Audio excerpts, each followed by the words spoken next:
First thing, I cannot stop listening to Whiter Shade of Pale. That organ, that just Procol Harum just nailed it in that song. It's one of those things now.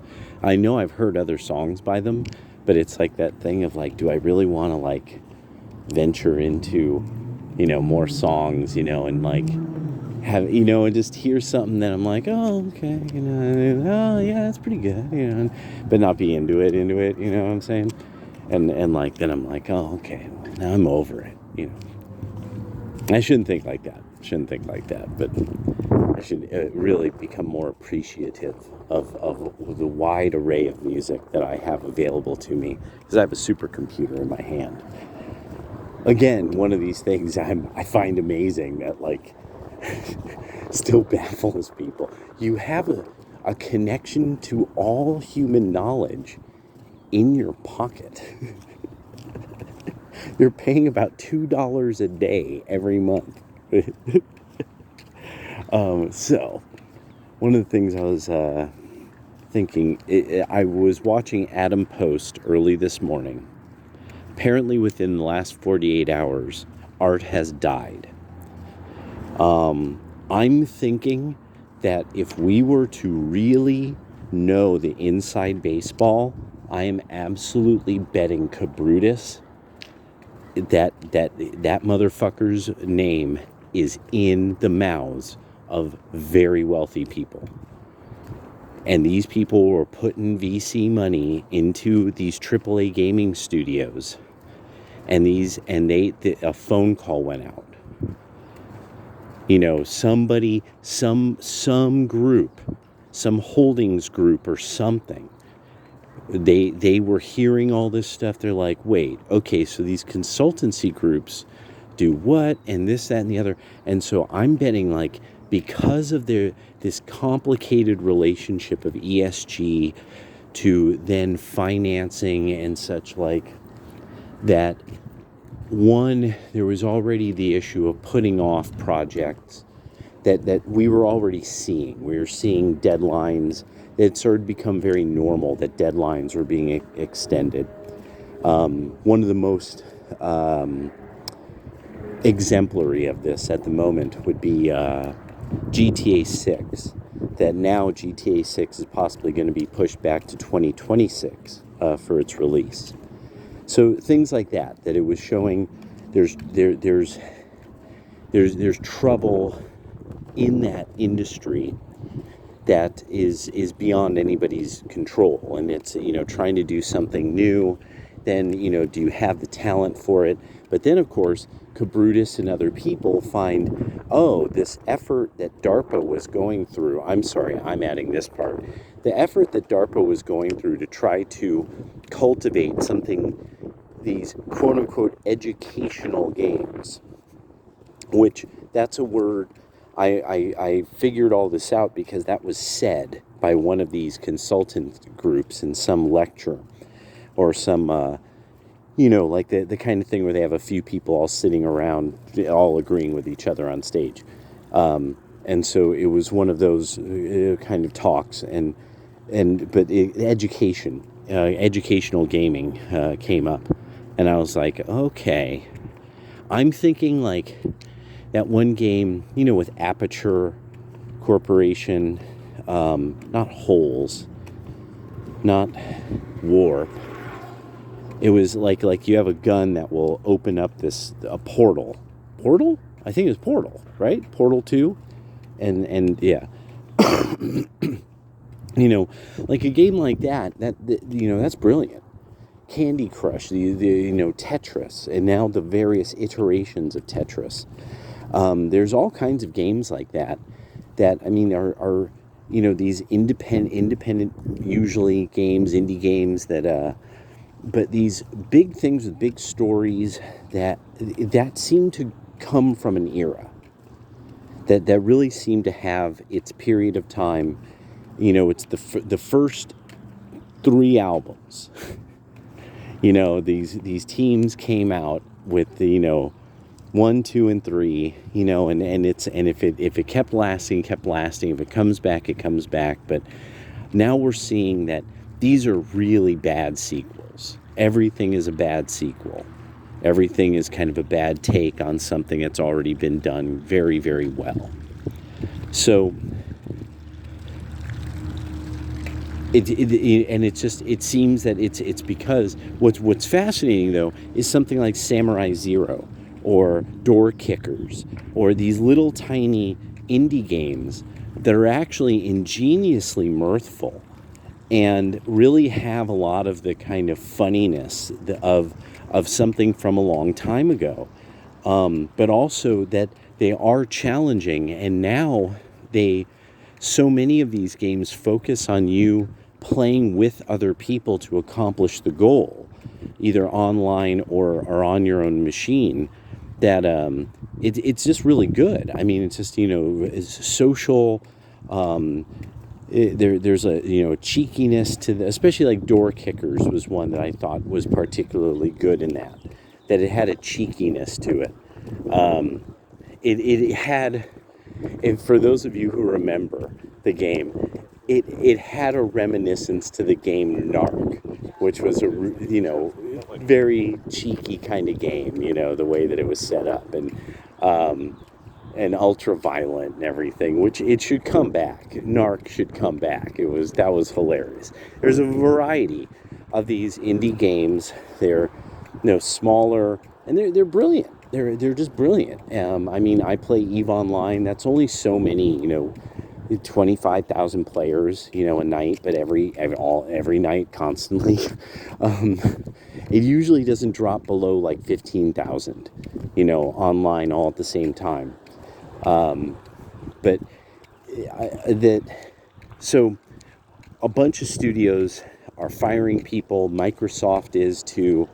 One of the things that happened was with this Microsoft guy coming out, this Xbox guy coming out and saying like, oh yeah, we highly recommend to developers that you stop focusing on making female characters so attractive. This is now solidly that point at which if you are putting money into, there's nobody who is hearing talk like this and is like, okay, my money is safe. These people got their shit together. Like, at that stage, this is you're getting taken.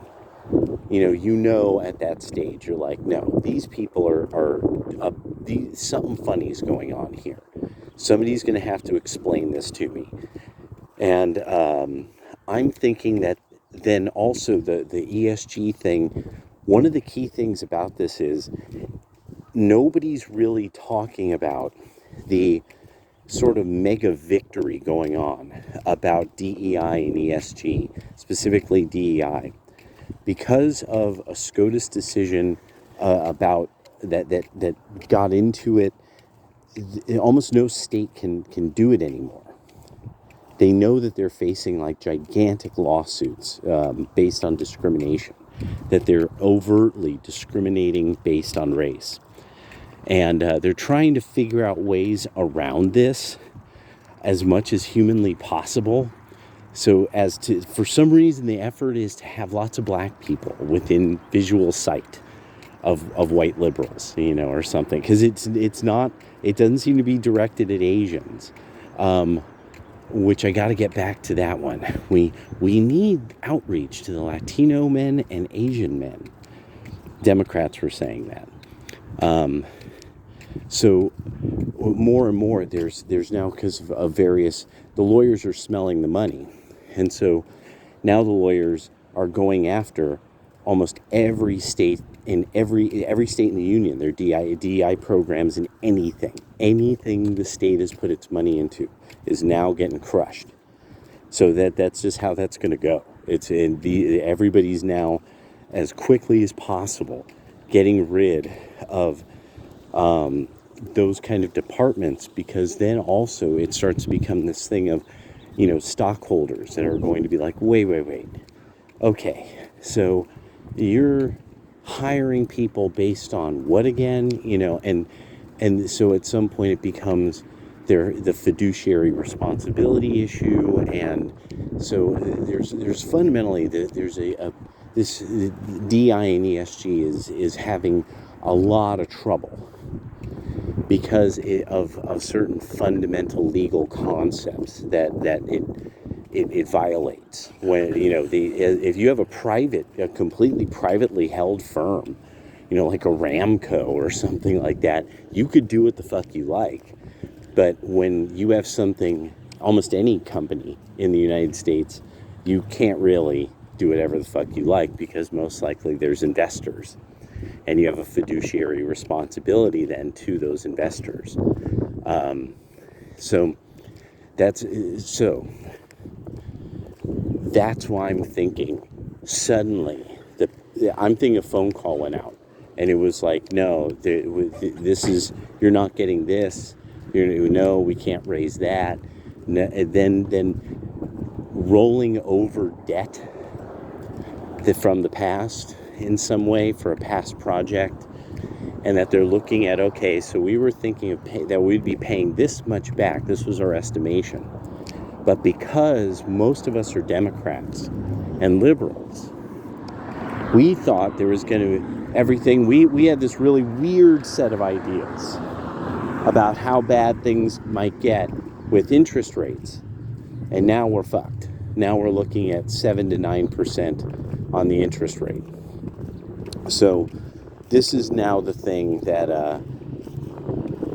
it's kind of over for a lot of the creative economy now, because they've gotten themselves into serious trouble.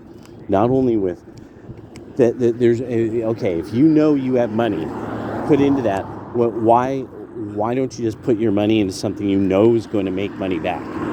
So what would that be? Well, there's already, the IPs are there, the streaming services are there. It's turning out people are watching old television shows because they like the writing, and they like the stories, and they like the writing, and it's nostalgic, and everybody's liking this. They like fundamentally reruns. That was, remember, TV was designed so that many shows were really good as reruns. The show was structured in such a way that each episode didn't have to connect to the next, and then you would have like the 3-episode, deal that was the cliffhanger until the next season, and stuff like that. Spencer for Hire, did Spencer die? His car explodes, did somebody find Spencer and he's dead? And so I was thinking about what now we're seeing. Sweet Baby and these other organizations, they're getting very upset because they're probably hearing that a lot of people think they're going to lose their jobs. That's probably the word. The word was probably spreading. If this many companies in such a short time did this. Also, this might be, if anybody could tell us in the comments, if you know, is this was this the beginning of their second quarter? That's the other part I'm wondering. And what is this the part where they're having to really figure out and sort out their fiscal year? Because I'm kind of trying to think around those lines. Like, how would this happen to so many, to 2 or 3 companies within such a short time? And also, it probably is that there's a variety of AI projects that are looking good enough that they're like, no, really, we could save, thousands of hours of human labor, the way that we've figured this out and that out, and and blah blah blah, and that they need to get people in who can do that. That's the new technology. And somebody pointed this out. They were like, no, one of the issues, like EVE Online, they had to point out, they said one of the things that held us up is not only, we could have kept the game the same pretty much, but we had to go up another level because the technology existed. And he's like, and if you want the best and brightest working on your game, you have to give them the tools that suit the best and the brightest in the game, period.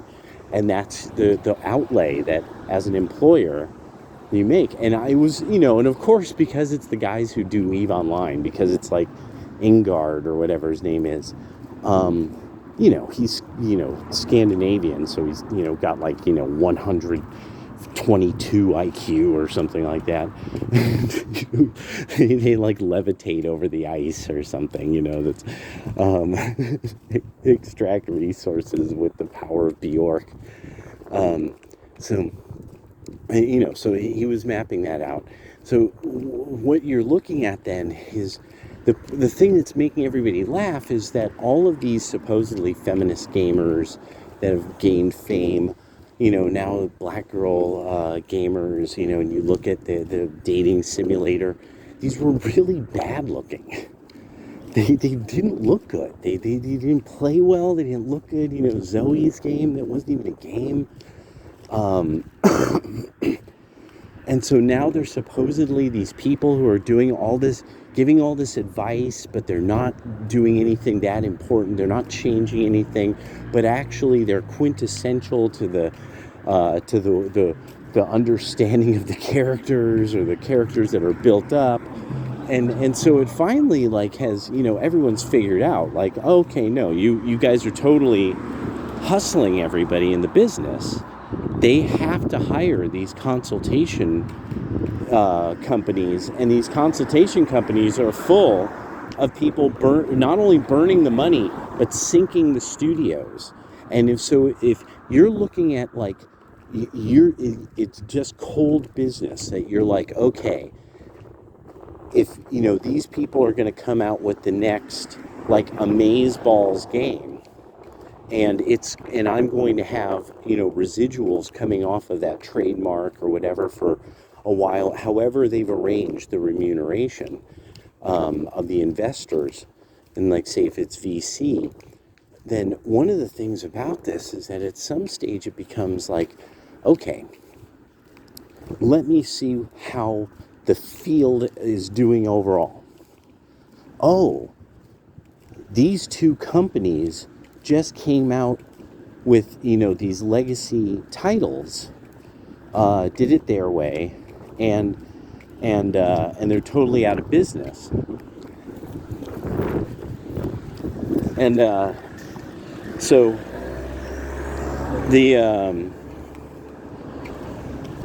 so from that perspective, you could see how somebody might advise them, oh no, you should pull your money out of this. This field is too volatile at the moment, this, that, and the other. Then beyond that, then comes the further research, which of course was done. Nobody would be that stupid with that much money. And they're saying no, okay, so all of this ESG stuff for the financing through this and that and blah, blah, blah for this. Well, okay, the problem that we're having is these consultants keep coming up with ideas that are fundamentally just sinking. That's what happened. That's what destroyed that IP. No, it was gold. It was a gold mine, and the advice that they sought from this consultancy firm, and so in some way, shape, or form, it was probably that they had just a very the real business talk, the real thing. So what's the deal? Oh yeah, they shake people down, da-da-da-da-da. Then on social media, they call everybody racist. And these people are also probably starting to see, you're looking at people who their age group of people who are in to the VC world, they're not totally sealed off from the real world, so they're seeing Bill Maher and some of the talks. And they're seeing some of these people, and then, at some point, this is coming up in conversation. This is coming up, in congressional investigations, in these, and so the Democrats have come to a point that they know they've lost legacy Asian, Latino, and black male votes at enough numbers that they're really worried about this. So much so that outside of state board of elections, beyond that, what the federal government has started trying to figure out ways through all these federal departments to register people to vote who are very likely unqualified by the law. It's just that they're not asking questions and nobody really knows. It just got exposed in Zero Hedge. And so what it's going to be is there's going to be an attempt to have, once again, the mail-in tsunami. And that's the whole game at this point. It is now at that stage that black Democrats are actually helping drown out their own vote. And once it's gone, it's gone. Once the black American vote it has no power, that's it. They're going to turn on you. They're going to gentrification. You have not seen anything yet. You have not seen anything yet. They're going to turn on you. And it's because it's enough black people, and it was probably more than anybody wants to admit. More people voted for Trump than anybody really wants to admit. He probably won. And so it's now this thing of collective punishment. And especially notice that it's collective punishment that's mostly affecting really highly dense blue enclaves. So who do you think really stepped out of line? The more they squeeze the red states, the more red states become then a diamond, a red diamond, unbreakable. They become more and more adamantine in their republicanism. So that's not working. So beyond that, we will probably very soon be also seeing, I'm waiting for the reaction to the P. Diddy news. The reaction to this is going to be really, really fascinating, because a big part of this is that this is going to hit too close to home for too many people. Then there's going to be people that they're going to have to distance themselves, because they're like, oh, I remember those parties, but I didn't go to them because it was a little too much for me. Then there's going to be the people who are like, oh shit, well, good thing I didn't fuck none of them hoes at that party. There's going to be those people who they'll distance themselves. Then there's going to be the people who they're going to, I call it the Serpico. If you're pointing a finger, if it's that you got three pointing back at you, well, what it is corruption always works that way. You got the people who knew, and they didn't want to have shit to do with it, so they stayed quiet. You had the people who were in, and they were in on the negative. In some way, shape, or form, the corruptor knew, and you don't like it, and I'm going to kind of press you every once in a while if I think you're looking at me sideways. Or they try to rope them in some way, shape, or form. Like make them know too much. So if the corruptor then is like, oh no, you were there. When I did that, you were there. You saw me, and you didn't tell anybody. So that's the second one of the Serpico effect. The third one is the corruptor, the person who just goes along with the corruptor because they're seeing how great this is going to be. And they're like, yeah, put me on the payroll, and so that's, it's the thing about corruption. And so there's going to be these various people that some are going to have to lawyer up very quickly. Others, they're going to distance themselves, try to really not talk much on it. But one of the things is that this is going to be really, this is going to bring up a lot of ramifications for any black woman who has any kind of podcast or any kind of reach. I mean, this is just kind of it. Look at what Diana Ross 1968 London tour album. Legendary. The picture, the style, the songs, legendary. And now we have somebody like Lizzo who's so disgusting. And she's like, "Oh, I'm gonna quit doing music because you all are really mean because I'm repulsive." And it's just kind of like, how did you ever even get a career? How did you ever get signed? How was this even possible? And not I like there's something when what was it? Think by oh James Brown, Funky People. Oh, I can't believe I'm forgetting her name. But I mean, like, the whole idea of having a natural, and that, this whole era of time of soul music that the hip hop sound is based on. Like a great example would be like, say, Sister Nancy from Jamaica, bum bum be dum bum bum. Another would be Barbara and the Browns.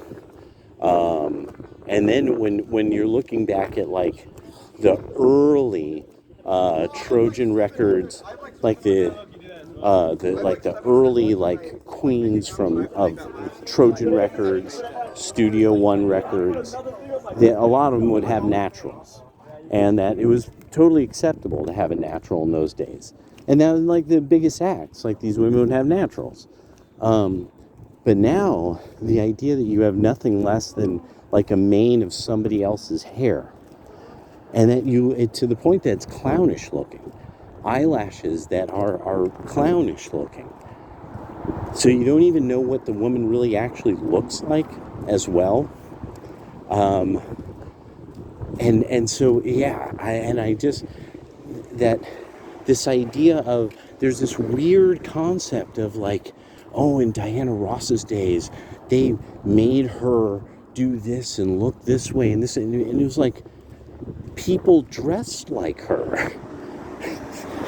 People were like her after that. Like, I remember thinking one of these things, that how everybody wanted to date, when Janet Jackson came out, they're like, it's Penny. Oh my God, and she's fine. Everyone had to admit they loved Penny. Everyone did. Every guy loved Penny. All Gen X guys loved her. And they were like, man, and now she's Janet Jackson, and yeah, so I don't even, there's this complete misunderstanding about popular culture that has not translated to some large portion of the kind of quote unquote creatives of the present generation, that now it's over. I mean, like with these layoffs, and then Bitcoin, 74K per Bitcoin. Gold is now bouncing off. Gold is probably going to settle in between 170 and 175 for probably the next maybe couple weeks or so, and then it's going to keep going. It looks like it's going to probably be at this rate, like it could be $2,500 per ounce by the end of the year.